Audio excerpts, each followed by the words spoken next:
Nagbigay ng paalala o babala si Coach Tim na hindi dapat baliwalain o re-underestimate ang grupo ng Tall Blacks sa kabila ng 0-2 na kartada nito sa nakaraang unang window ng World Cup qualifiers, kung bakit pakatutukan at ang Tall Blacks tila nagpapalakas pa sa kabila ng pagiging malakas ng hanay nito para sa nalalapit na bakbakan nila ng Gilas at Guam.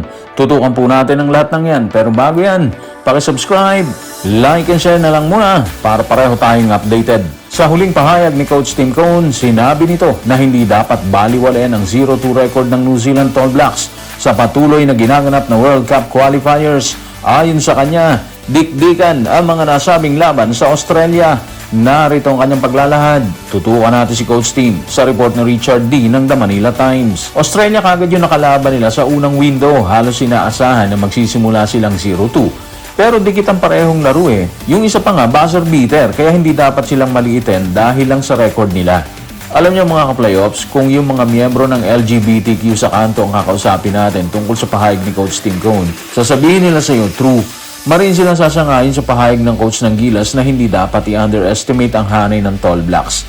Yung laban kasi nila sa Australia, sabi nga natin, dogfight po talaga yon. Sa dulo na lang nahusgahan, di ba? Nahirapan sila pero pinahirapan din nila yung Australia.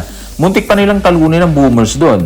Kaya hindi na tayo magtataka siguro kung makita din natin ang ganitong eksena sa laban ng Gilas at ng Tall Blacks. Kahit 0-2 sila dyan mga playoffs, kayang-kaya nilang bumalik. Kaya ng Tall Blacks yan.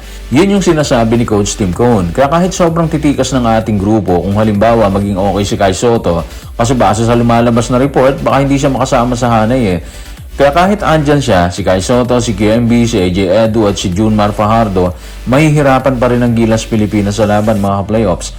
Open book naman yung record nilang dalawa, di ba? Yung Gilas at ang Tall Blacks. Minsan lang tayo nanalo sa kanila sa Tall Blacks. Yung huli dito ginanap sa MOA Arena yan.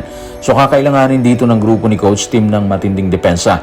At syempre, opensa para makuha yung panalo sa Tall Blacks. Ha? Hindi kasi basta-basta bibigay ang grupo ni Coach Jude Flavel eh. At dahil dyan, posibleng makita natin ang isang matinding bakbakan sa pagitan nilang dalawa ngayong Feb 26 sa MOA Arena. Kung nagbabala si Coach Tim Cone sa kanyang hanay sa magiging laban, makikita naman sa huling pahayag ng Tall Blacks na magpapalakas pa sila para sa paparating na laban sa Gilas at Guam.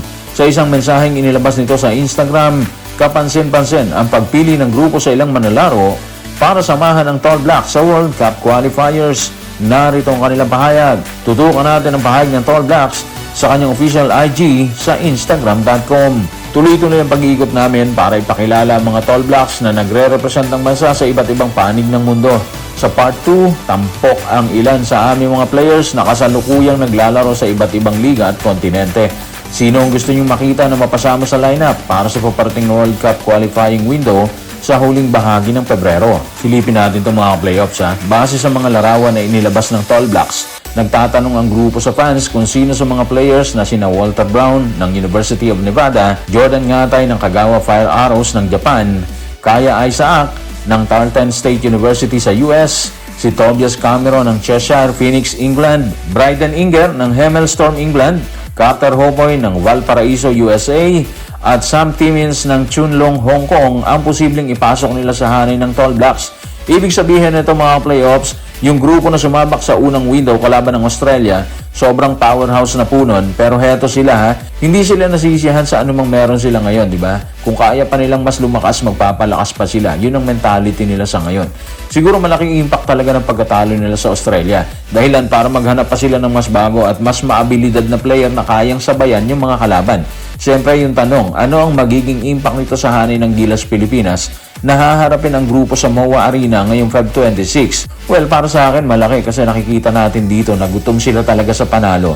Gusto nilang magkaroon ng magandang kartada para sa hinahangad nilang pagpasok sa World Cup na gaganapin sa Qatar sa 2027 at posible nasa isip din nila ang pagpasok sa Olympics sa 2028. So tama ang sinasabi ni Coach Tim mga ka-playoffs, hindi talaga dapat baliwalain ang 0-2 na kartada ng New Zealand dahil desidido silang magtala ng panalo sa mga susunod na bakbakan kalaban ng Gilas at Guam.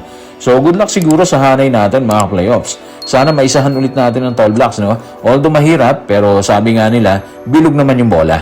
So guys, maraming salamat.